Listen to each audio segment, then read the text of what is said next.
Let's now get started with our first panel of Lausanne VIII on this day, focused on designing cross-border collaborations and catalyzing a global mechanism and response. I'm pleased to introduce to you my friend, my colleague, my partner at Lausanne, Paola Barberino. She's the Chief Executive Officer at Alzheimer's Disease International and will moderate our next panel, Catalyzing an Unprecedented Global Response. Paolo, thank you for everything. It's lovely to be with you today in Lausanne virtually. So much would be lovely to be able to be there in person. For this important first panel kicking off the conference. Now, you've heard from George some overview of the kind of challenges that are currently facing us. It is undoubtedly the case that the importance of a global response to the dementia emergency has become even sharper with the issue of focus in the background. I think we at ADI felt this year more than ever the sense that everybody has now finally understood that this is a problem that we have to resolve together. If we don't, and if we don't do quickly enough, we are going to have healthcare systems that are going to be completely overwhelmed. I'm not sure if you're able to see a slide behind me, but I have some facts and figures that you can have a look at very briefly. The map is showing you which countries have a national dementia plan, and we will hear from our speaker, Tarun Dua, more from the WHO on this topic. How many countries don't have anything? Those are the one in light shades of orange. And once again, this means also a lack of other issues, like, for example, diagnosis. The red infographics tells you that over 55 million people currently in the world that we are forecasting have dementia as I speak. 41 million of those are actually not diagnosed. And therefore, we do forecast a massive increase in the rate of demand for diagnosis as new therapeutic breakthrough come into the market, but also for other completely unrelated factors. For example, the recently found link between cognitive deterioration and COVID-19. The bar chart on the top of that infographic tells you just the scale of the task ahead of us. That's a number of national dementia plans that we should have every year until 2025 in order for us to have a global coverage.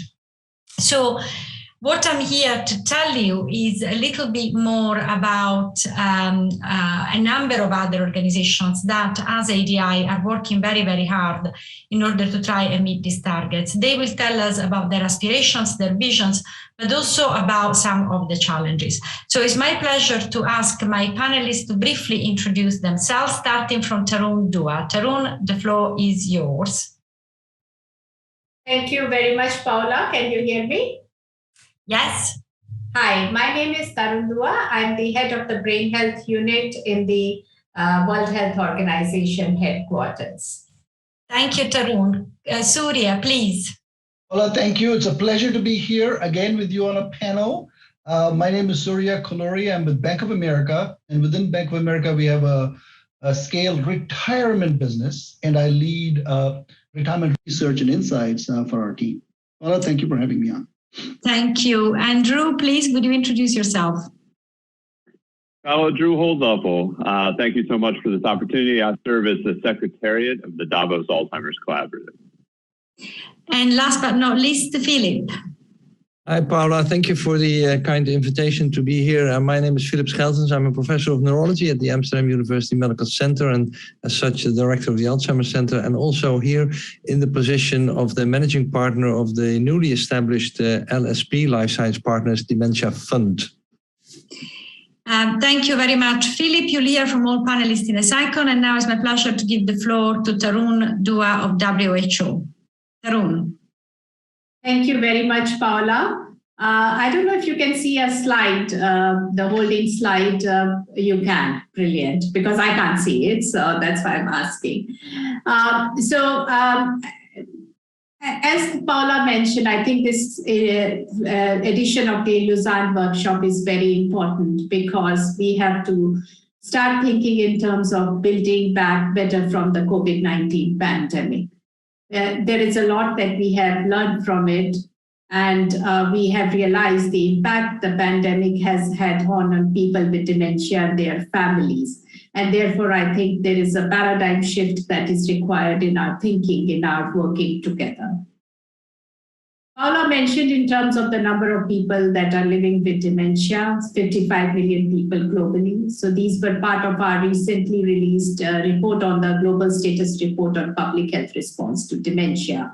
And this report was a mid-term analysis of where we are in relation to various targets that member states had signed on for.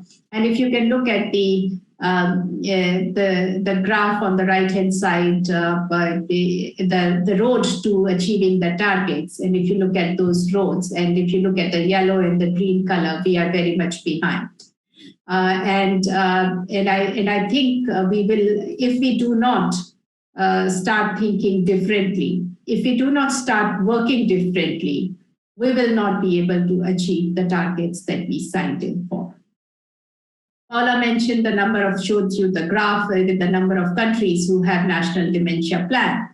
And I think one of the things that I wanted to add on to that, it is there are many countries who don't have a plan. There are some countries who have a plan, but enough action is not happening. There are certain countries which their plans need a renewal, and I think there is much more action that is required on the ground. And if you look at the graph in terms of the million of people, 140 million in 2050, this is going to increase the cost to the society. We also looked at the cost in terms of 1.3 trillion USD in today, and increasing to cost of 2.8 trillion by 2050. And I think that there does require quite a bit of action that is required by the countries. And there are lots of things that we need to do for each of the action areas, but I just wanted to bring our attention to two parts. One is sharing of knowledge and information and good practices. Many of you are aware of the Global Dementia Observatory Knowledge Exchange platform. Thank you, Paula. It's a real pleasure to be on this panel again with you to talk about the hidden financial dimensions of Alzheimer's disease and dementia and caregiving. And just completely coincidentally, just last week, we published this report on this topic in partnership with the Gerontological Society of America, where we looked at both direct and indirect costs of this disease and associated caregiving costs. Now, you might ask, why is Surya from Bank of America, a financial services organization, doing research on Alzheimer's disease and talking about it? And there's a natural connection. So earlier on in our retirement business, when we were doing research, we asked our clients, what is the most feared disabling condition in their later lives? And they answered Alzheimer's disease. And in fact, the fear of Alzheimer's disease was greater than the sum of fears of other disabling conditions that included cardiovascular, cancer, cholesterol, diabetes, etc. So that is the connection in terms of us focusing in on Alzheimer's as an important area that our clients are concerned about. So in this study, we identified costs both at an individual level, directly incurring costs as a person with the disease or a caregiver or a community. Now, Tarun talked about costs at a global level, and I'll kind of zoom in because our study focuses on the US. So for example, for somebody giving care, we estimate that the costs, both in terms of lost wages, lost contributions to pension systems, et cetera, and direct costs, is about $300,000, a significant sum of money. And then if I zoom out to a macroeconomic level for the country as a whole, in the US in 2020, $305 billion were spent on Alzheimer's disease, which doubled from about 10 years ago. So in 10 years, the amount of public expenditures on this has doubled. And 2/3 of that 300 billion is in the US from the Medicare system, which people can sign on to once they turn 65. So that's at a country level. So now let me talk about those with Alzheimer's disease specifically and what it costs them. So we estimated in the report that that cost for an individual is $70,000. And by 2050, that could become over $100,000.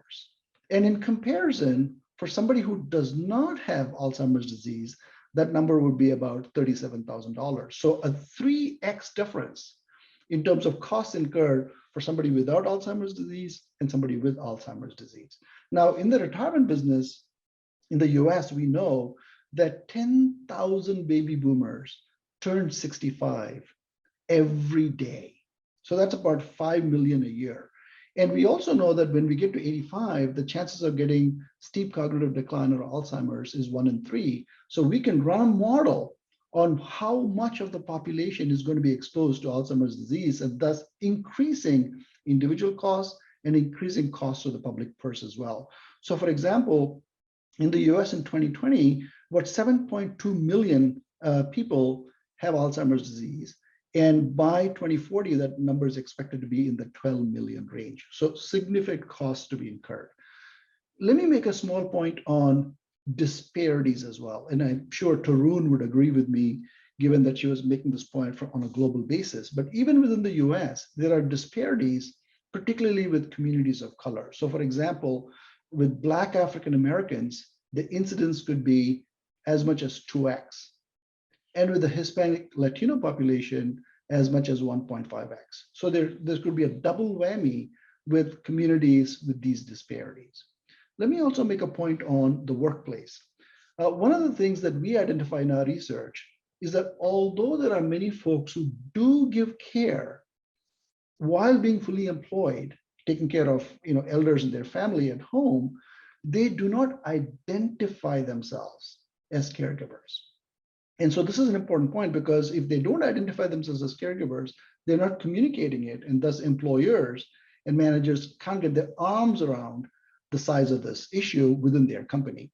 But if they are able to lean in and provide benefits, then that could improve not only the lives of their employees, but also productivity of the company. So the workplace perspective on caregiving and dementia can become very, very important from an economic perspective.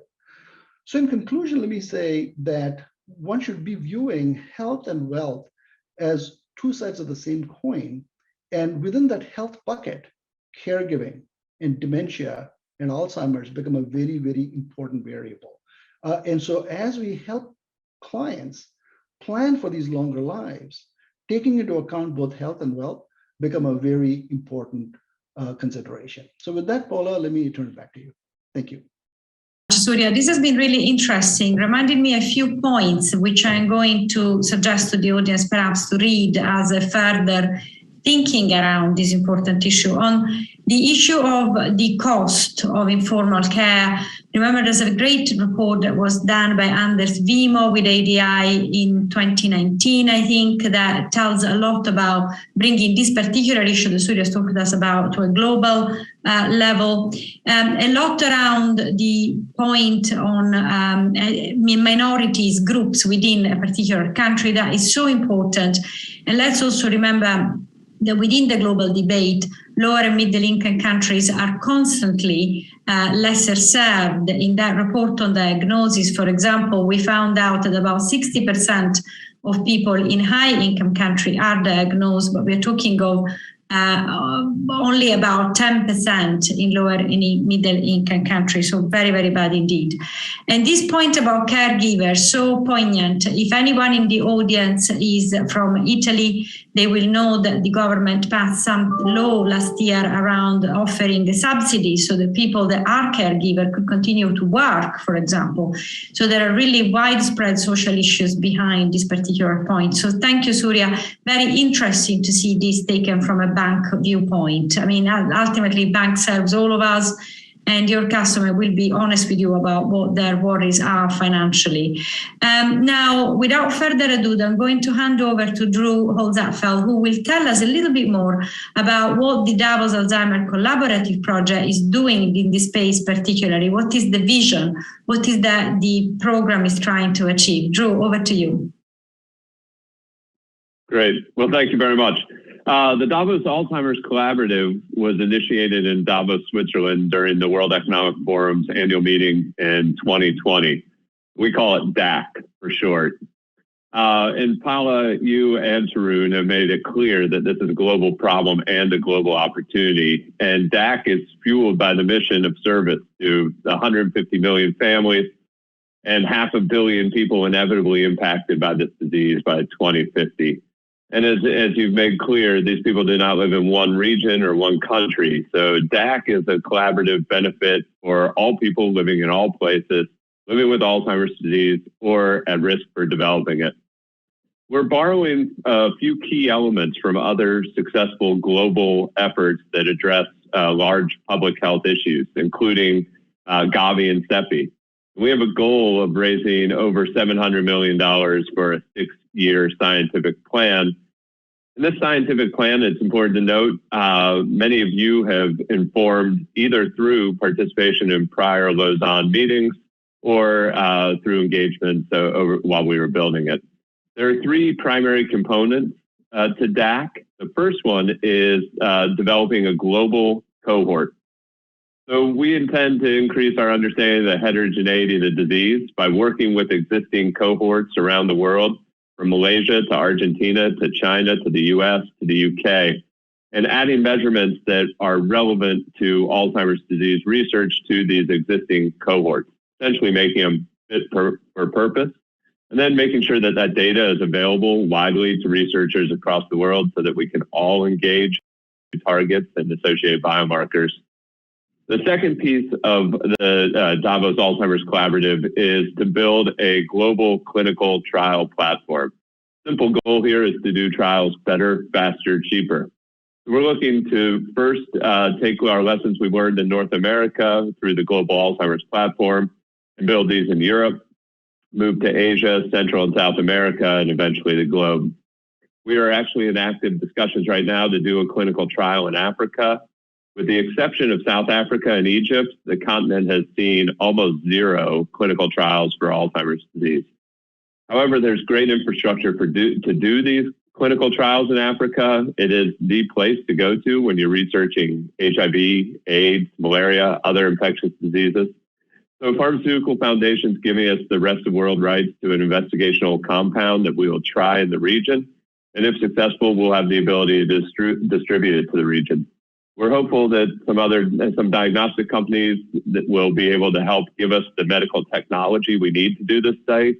But we're also hopeful that we can create a leapfrog opportunity in Africa and not build the traditional infrastructure you need to do clinical trials, but transform trials so they can be done truly globally.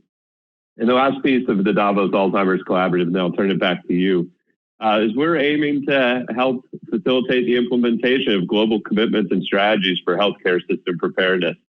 Tarun and Paula, you guys have done a great job getting governments around the world to commit to improving the way we deliver care. And so we hope to be able to help execute on those commitments.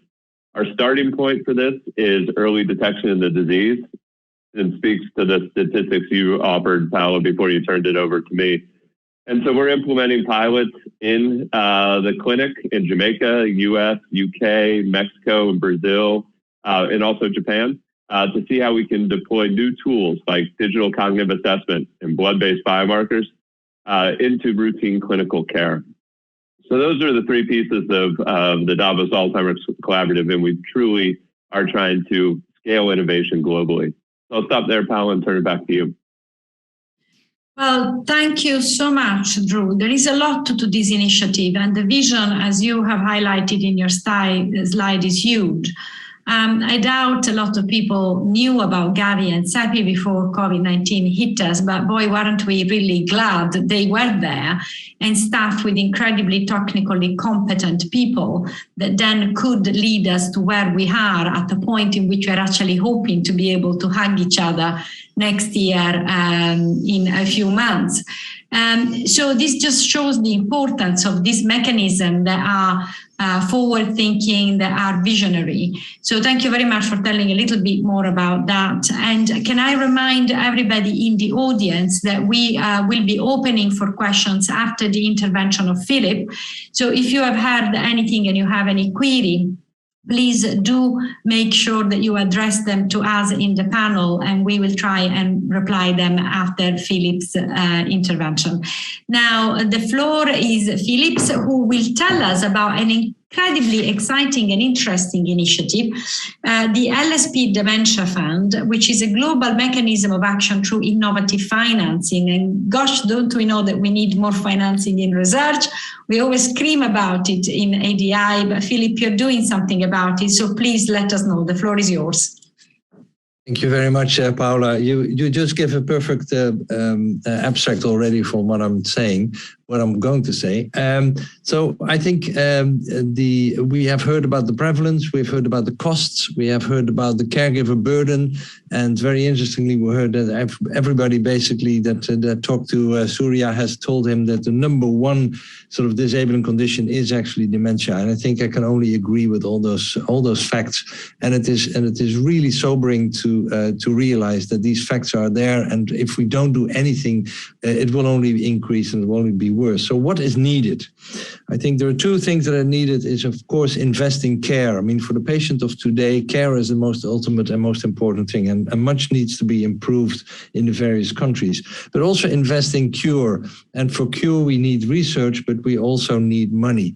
And I think it's in the field of neurodegeneration and dementia. I've worked almost 30 years now in this field.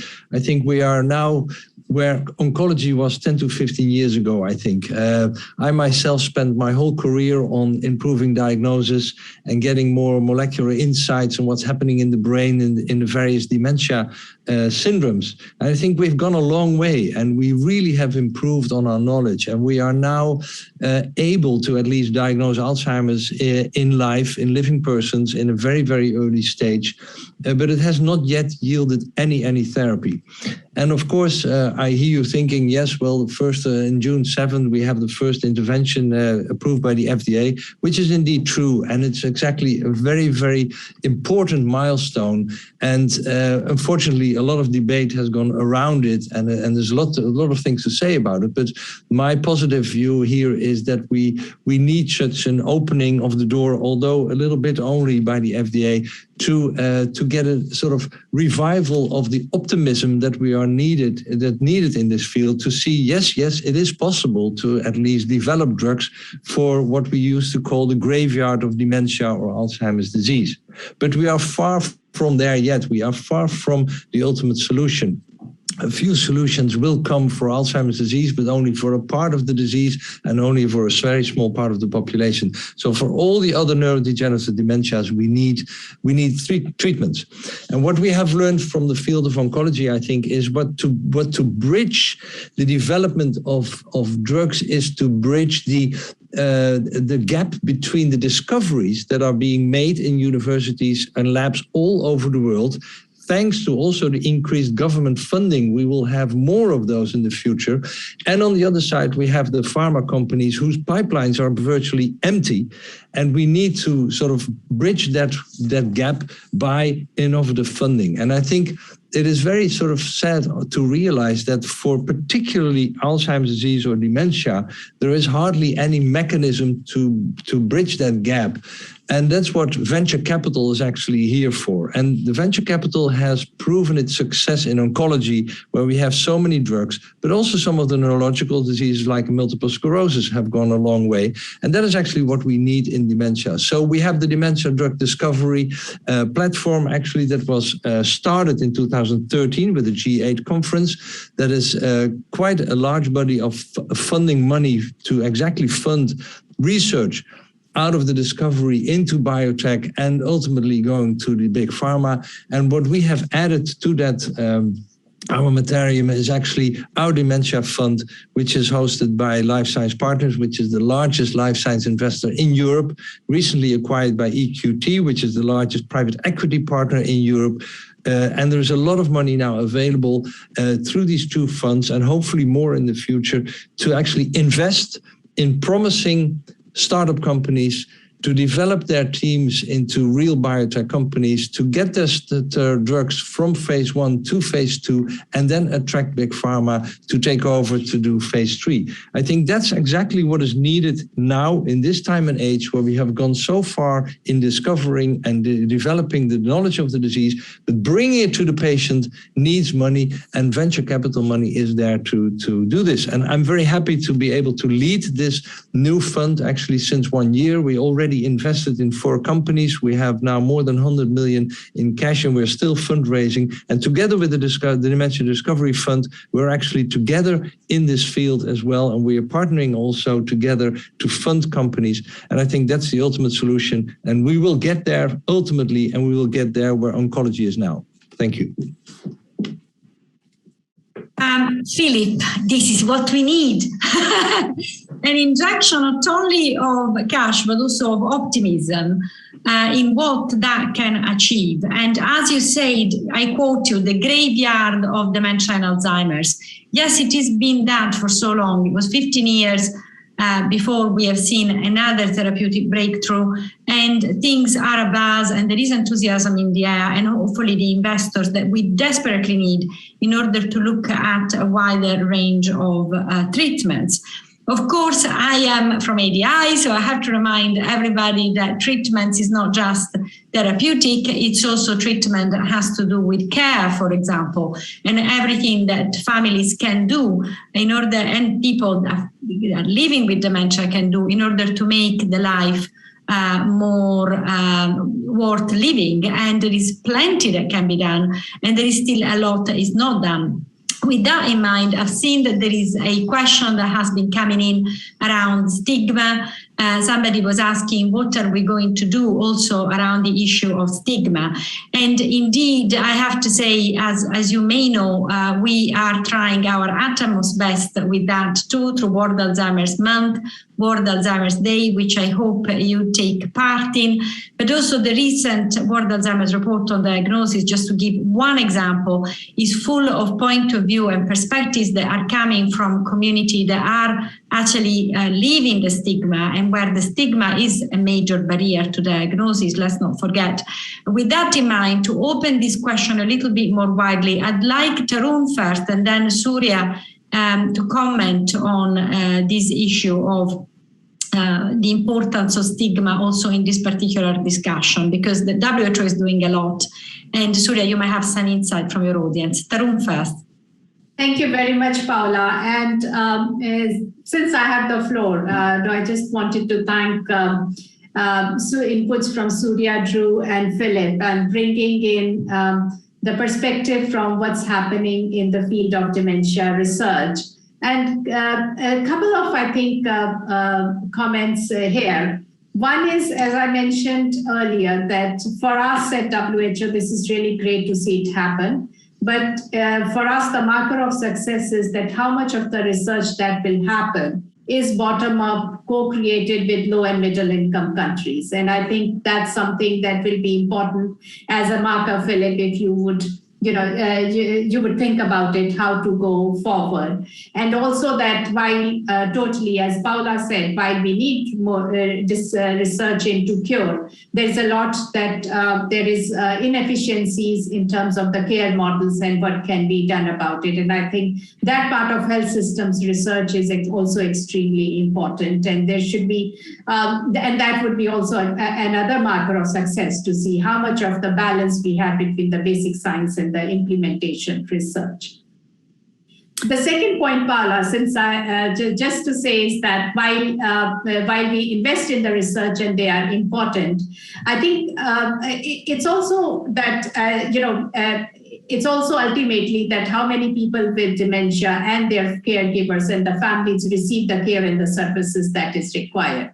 And this requires a lot of health systems preparedness through the universal health coverage, primary health care level. And I think this is also my plea, is that we need to invest, and the governments and the countries need to invest in the building blocks of the health systems. If we don't have basic services, so I think what I wanted to say here is, rather than, there is a point we will be using new biomarkers, but we need to start somewhere. And many countries in Africa, many countries in Asia are at that starting point. And this has to come with the awareness raising of the public, awareness raising of the healthcare providers around the issue of dementia, because many doctors think that nothing can be done about it. Many primary healthcare providers, and that's the point about stigma, where the approach through primary healthcare is extremely important. And I hand it back to you, Paula. Thank you so much, Tarun. And very important points to raise those around those specific to big issues. Now, Surya, would you like to come next? Yeah, Paula, thank you. And I'll add a different flavor to what Tarun just expressed in terms of stigma. Paula, I'd like to talk about the private sector and the role of the employer in eliminating the stigma. And let me start with a small anecdote. I was doing a client event for Bank of America in Indianapolis, and the topic was Alzheimer's disease. And it was a rather odd combination. Here's a money manager doing an event on Alzheimer's disease. And I was very curious what the audience reaction would be, because they expect us to talk about portfolio management and currency trading and foreign exchange reserves. But the emails back from the clients were very emotional and positive, saying, thank you for putting this issue on the table, because we had difficulty within our families talking about this. So that gave me a lot of confidence that there's a thirst to discuss this topic. So now let me take it from this anecdote to a broader point about managers. I think if frontline managers can recognize that there are caregiving responsibilities that their team members are experiencing, a lot of which could be dementia related, and employers can create benefits around subsidized caregiving, Paula, that you mentioned earlier on when I finished my remarks, that can go a long way in mitigating the stigma. And then the last thing I'll say is financial advisors, in my opinion, are as much on the front lines as healthcare professionals in being able to identify these kinds of issues, because one of the first skills to go when somebody gets dementia are financial skills, ability to balance a checkbook, etc. So the last thing I'll say personally is, as a manager, if I had to have a mantra, my mantra would be end the stigma. And so I think the stigma is a pretty important issue, and I thank the audience for bringing that up. Thank you very much, Surya. And this is an important point, an important remarks. Now, whilst more questions are coming from the chat line, I'd like to ask one specific question to Drew and to Philip. And this question is, what do you think in these big initiatives that you're doing are the main barriers? What are the major challenges that you are going to face, say, in the next year? Drew, you first. Thanks, Paula. And I can't resist going back to the stigma question real quickly, because I think stigma is driven in part by a feeling that there's nothing that you can do. And when I think of the analog to depression, the stigma around depression has been decreasing, and I think it coincides with the increase in the number of treatments for depression. And so I share Philip's optimism here. Is, we have a new treatment, we'll have more new treatments, we have insights into prevention. So I think that we will see the stigma around this disease decrease over time just by having more actions that we can take. The biggest barrier we face with the Davos Alzheimer's Collaborative is we built our initial plans in 2019. And the number one thing we thought we needed was a lead government to join us. In 2019, we did not know about COVID-19. And so as we launched in 2020, the world was starting to respond to the global pandemic caused by COVID-19. And so we've been successful in developing the partners and the funding through private sector and philanthropic donors. But we really need to have governments come to the table. And so we're hopeful that we're nearing the end of a pandemic and maybe unfortunately the beginning of an endemic, but the governments are showing interest in being able to focus on this and help support DAC. Thank you very much, Drew. This brings back the point that we all know that unless there is scaling up and government take up, it's really very, very difficult for things to go to scale. And we're looking at something that is hitting all over the world. So we want more because we need more. Philip. Yeah, thank you. I think I would also go back to I think the answer is also here stigma. That's the greatest challenge, I think, to overcome. And the stigma that you were talking about is stigma in the general population and fear of talking about dementia and hiding it away and saying it's something for old people. I always use the example that even people of 40 or 50 can get Alzheimer's and it's often unrecognized. But if I compare it to 20 years ago when I started, I mean, the stigma has really sort of decreased. It's already improving. But on the investor side and on the investment side, there is also stigma. The stigma that nothing will work in dementia, nothing will ever work, and people will not take it, and it's actually not a disease, so why bother? So there's a lot of other stigma on that other side that governments have to take care of, but also the investors on our side. You have seen that the Dementia Recovery Fund and our fund together is 400 to 500 million euros, which is nothing compared to what goes on in oncology. So it's still there. And it is because also pharma companies, but also investors think, yeah, well, but it's scary to invest in neurodegenerative diseases. It takes a very long time and it probably doesn't work. So that is another stigma that we have to overcome. And we can only overcome it by showing results and showing that it is possible, that there is an enormous amount of talent working now on neurodegeneration, fortunately, other than 10 years ago. So it will come, but you have to invest in it, and you also have to believe a little bit in it. Yes, so very true, Philip. And this is this issue around the stigma that everybody is pointing out. It's really the bigger challenge we have in the report that we published in 2019 on stigma, just to remind those that perhaps weren't there and hadn't read it then. 62% of healthcare practitioners, so that's doctors and nurses, said that Alzheimer's, as far as they were concerned, was not a disease, was a case of old aging. And so if the people at the front line, the people that are supposed to be better educated around this, believe this, it gives you in the audience a sense of what we are battling against. And this is why all of our speakers go back to that point. We are, with dementia, with Alzheimer's, 50 years beyond. Even ADI, as an international NGO advocating for Alzheimer's and dementia, was set up in the 80s. So that's about 50 years later than oncology. And we are still suffering from this delay. We're still suffering from the stigma. But given that I am on that question, actually, can I put the same question to Tarun? That's an important one. Tarun, we talk a lot about this, but what do you believe are the strongest challenges that you are facing right now in this particular field? Paula, thank you very much for this question. And as the global body looking at the public health aspect of dementia and the action plan, for me, it's about the road to achieving targets. We are very much behind, and there's a lot of investment that is required by the countries themselves, but by also the funding from other donors, including philanthropic foundations, to meet towards that goal. These are the goals about having dementia awareness, dementia friendliness, investment in dementia risk reduction programs, having better care services, having better data. So there are, and we are behind in everything.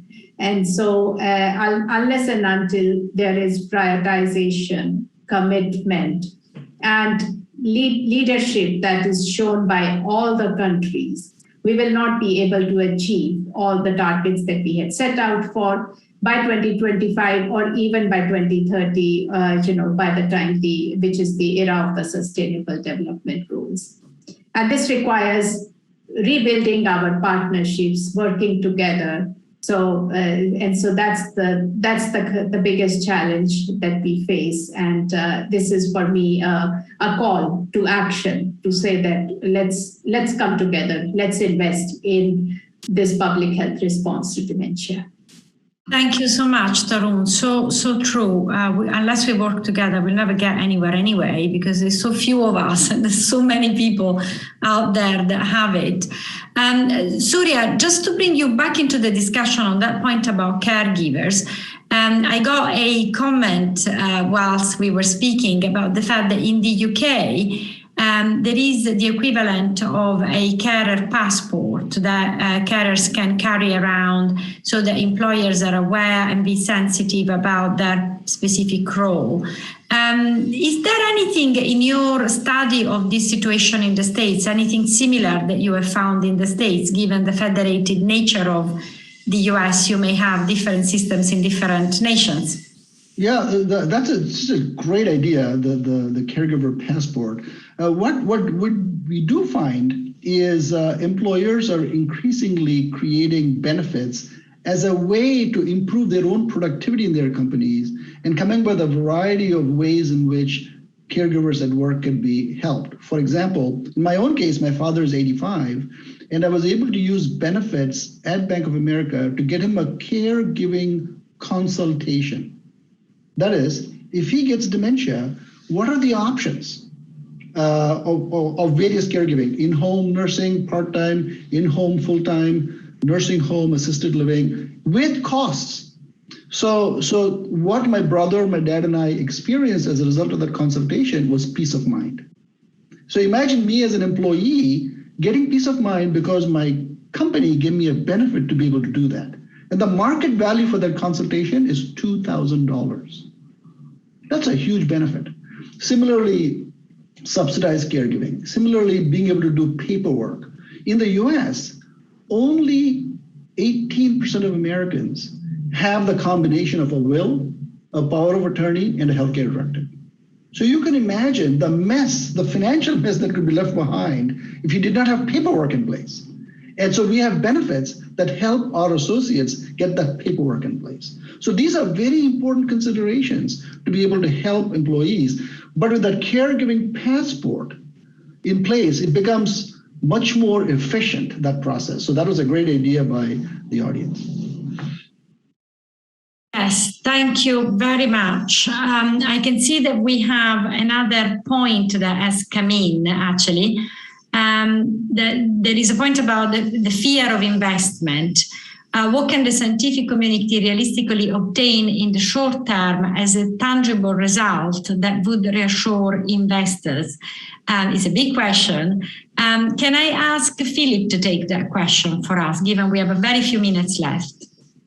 Yeah, it's a very, very difficult question, but I think already what I said, I mean, the effect of the aducanumab approval has already incentivized a lot of investors to invest, for instance, in very early phase 1 companies that hardly have any results. But that's almost going to the other side of the coin, that say, well, there's now so much sort of heat in this particular field that people think, oh, there may be a success at hand. So it's a balance, of course. It used to be very low and now it's used to be very high. Ultimately, it will boil down to somewhere in the middle. But I think good quality research showing that discoveries can actually be translated into animal studies and to first-in-man human studies, that it works, that target engagement is there, that people can actually measure effects.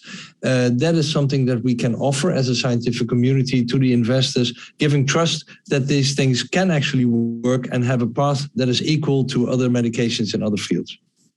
Lovely. Thanks, Philip. Drew, given that you are in this space as well, do you want to comment? So I agree with what Philip said. And the one thing that I would say that we need to make sure there's investment and focus on is implementing these developments into routine clinical care, making sure they're widely accessible, and that when we have regulatory success, we also have clinical success. And so the healthcare system and building a healthcare system that's focused on early detection, accurate, actionable diagnosis, and delivering treatment and care is a priority. Thank you very much, Drew. And with this very poignant comment, I will draw this panel to a close. Many more panels in the next few days are going to tackle some of the topics that we have discussed here briefly and delve on them and develop them further. Let me remind you, the scope of this panel was to set the scene and to make you all feel that this is not a problem of one country. This is not a problem of one region of the world, a continent. This is really a global problem. And there are global bodies that are looking at it as such. There is great comfort in being together.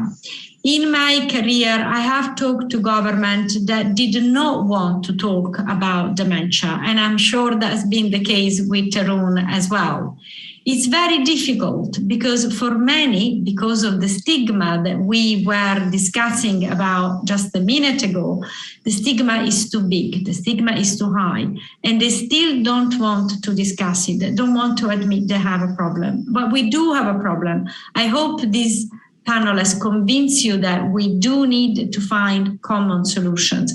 All of you in the audience, I'm addressing you directly, may find very helpful to connect and may find very helpful to suggest ideas as they come into your mind. Please do reach out to all of us and let's start the conversation, which will continue.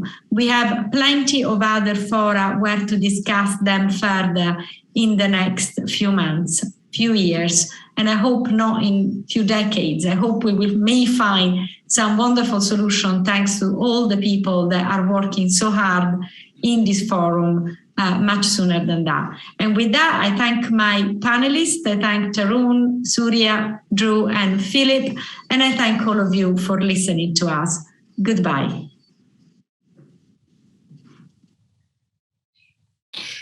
Well, thank you, Paola, and to all the panelists for reflecting on the global character and the global mechanisms for action. Employer-based approaches like the Bank of America is adopting, Surya Kalori.